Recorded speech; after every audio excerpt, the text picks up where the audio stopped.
Saktong alas 6 nga ng umaga mga ka-friend ay kagigising lang namin ni Talilin.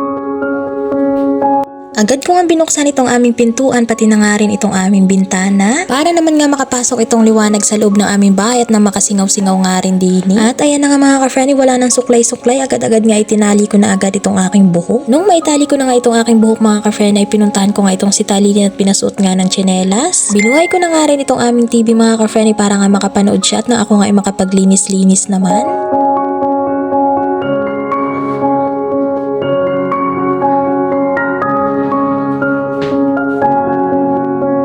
Hinayaan ko nga muna si Talilin na manood nga ng TV sa labas at ako nga din ay nagbukas din ng aming mga bintana dito sa loob ng aming kwarto. Nang mabuksan ko na nga itong aming mga bintana ay nagsimula na nga rin ako magligpit dito sa aming higaan.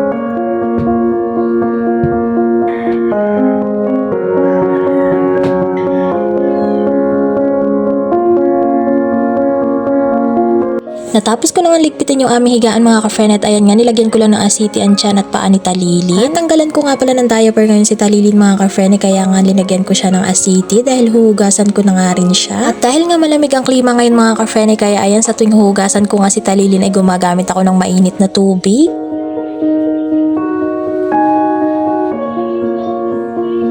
Tinanggalan ko lang naman ng diaper si Talilin mga ka-friend kaya hinugasan ko na nga din siya. Yung sa may diaper area lang naman niya ang hinugasan ko kaya yun pa din ang damit na suot niya at hindi ko pa rin siya pinalitan. At ayan na nga pala mga ka-friend nakapag-toothbrush at hilamos na nga rin pala ako. At syempre mga ka-friend gumagamit nga din pala ako nitong aming moisturizer. Binili nga lang pala namin yun sa Watson at pagkatapos ko nga maglagay ay nagsuklay lang ako mga ka-friend at itinali ko lang itong aking kulot na buhok. Pagkatapos ko nga maitali ang aking buhok ay naglagay naman ako ng sunscreen. At pagkatapos nga ng mga ka-friend ay nagtimpla lang ako ng gatas para kay Talilin at nagtimpla rin ako ng aking kape. Pagkatapos ko mapakain si Talilin mga ka-friend ay pumasok nga ako ng kwarto para naman nga igayak itong damit na kanyang susuotin dahil kami nga ay bibili na naman ng aming pang-ulam.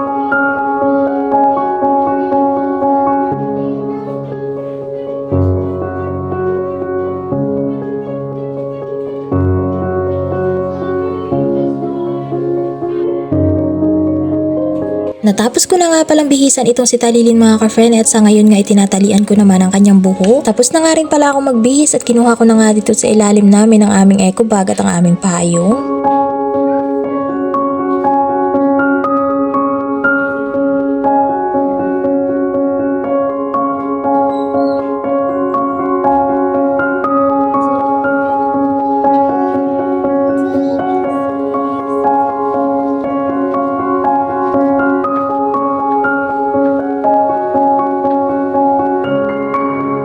Tapos na nga kami mamili ni Talilin mga ka-friend at sa mga oras nga na yan ay naglalakad na kami pa uwi.